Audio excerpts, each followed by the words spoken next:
So we all know the name Elon Musk. We know the companies, right? Tesla, SpaceX. But who is the man really behind that mission?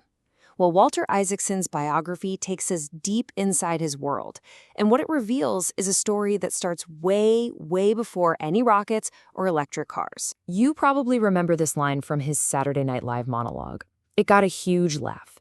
But according to Isaacson, this is actually the key to understanding him. He's telling us directly, point blank, that normal just isn't part of his operating system. And that's really the core question we're digging into, all based on Isaacson's 2 years of literally shadowing the guy. What are the forces that created this incredibly intense, often controversial, and let's face it, world-changing figure? To get that answer, Isaacson says we have to go way back, all the way to the beginning. Because this story, he argues, doesn't kick off in a fancy boardroom or on a rocket launch pad. Nope, it begins on a playground in South Africa. And this isn't just a random location. Isaacson presents it as a metaphor for Musk's entire life. It's a place of conflict, of survival, and a pretty brutal early education in the raw nature of power. And the stuff Isaacson reports from this time, it's just stark. At age 12, he was sent to what was essentially a paramilitary Lord of the Flies survival camp. At school, he was beaten by bullies so badly, his face was described as a swollen ball of flesh. But the deepest wound, the one that really cut, came right after that. After the beating, instead of comfort, his father Errol allegedly stood over him and berated him for an hour, siding with the attackers. Years later, his father's memory of it, as you can see in this quote, seems to justify it. For Elon, that psychological torment was, by every account, far, far worse than the physical pain. The physical scars were obviously severe. He needed corrective surgery decades later. But the emotional ones, the ones inflicted by his father, ran so much deeper. His own brother, Kimball, calls it the worst memory of his life.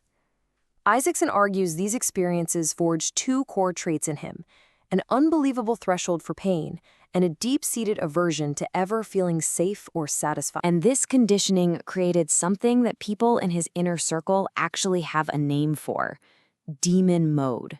It's this intense, dark, risk-seeking personality that he taps into under extreme pressure. As Grimes notes, it causes a lot of chaos, but it also gets shit done. It's a direct product of that childhood pain, and it's the engine for both his greatest triumphs and his most chaotic failures. So, okay, if that trauma explains the why behind his insane drive, what about the how? How does he actually get things done? Well, Isaacson found this ruthlessly consistent method that he calls the algorithm. Isaacson boils it down to this 5-step playbook that he applies to everything. First, question every single requirement. Don't take anything for granted. Second, delete any part or process you possibly can. Be ruthless. Third, simplify and optimize whatever is left. Fourth, accelerate the cycle time. Go faster. And only then, at the very, very end, do you automate. And this entire algorithm is fueled by one thing, what he himself calls a maniacal sense of urgency. He sets those impossible deadlines not just to be difficult, but to force his teams to throw out the old way of doing things and rethink the entire problem from the ground up. And here's the trade-off, the real paradox of it all. His colleagues will tell you that this pressure is his biggest weakness. It's corrosive, it's demoralizing, but they also admit it's precisely how they built the lowest cost, most awesome rockets in history. It's a total double-edged sword, which brings us to the inevitable result of his methods. You get these incredible, massive successes, but they are always accompanied by a trail of debris, both in his companies and in his personal life. I mean, his whole career is a testament to this. SpaceX nearly went bankrupt after 3 rocket failures in a row. Tesla only hit its insane production targets by literally building an assembly line inside a tent. Even when the massive Starship rocket blew up on its first flight, he called it a successful failure. He doesn't just accept risk, he actively seeks it out as a necessary step. But this relentless drive has a huge personal cost. As his first wife, Justine Wilson, put it so well, the very things that made him a success in business, that powerful will and emotional distance, are the exact same things that made him a difficult husband. His brother Kimball is even more blunt about it. He just calls Elon a drama magnet and says his compulsion to find a crisis is basically the theme of his life. So for Musk, you see, chaos isn't a bug in the system, it's a core feature. And nowhere has this compulsion for drama been on brighter display than in the absolutely chaotic takeover of Twitter. Isaacson connects this whole saga directly back to that playground in South Africa. The theory is that whenever Musk feels threatened, it transports him back to being that kid. And with Twitter, he finally had the chance to go back and own the entire schoolyard. And what followed was just this epic culture clash.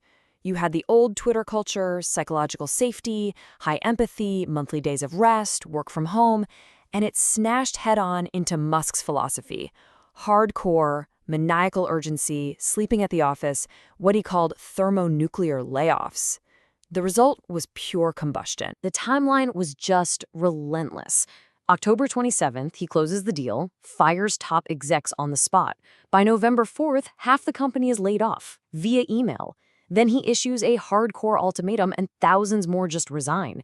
It all culminates in this almost unbelievable Christmas Eve raid to physically move servers himself. It was pure, unfiltered Musk. So after all of this, what's Isaacson's final take? He basically concludes that sometimes great innovators are these risk-seeking man-children. They're impulsive, they resist rules, and they are just crazy enough to think they can change the world. Which brings us to the book's central and, let's be honest, pretty provocative question.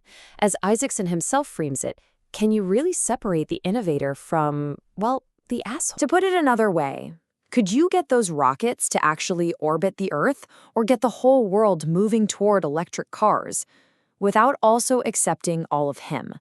The demon mode, the trauma, the recklessness. Are the two sides, the hinged and the unhinged, just part of the same essential package? And that's the ultimate question Isaacson really leaves us with. It's not about making excuses for the behavior, but about understanding where it all comes from.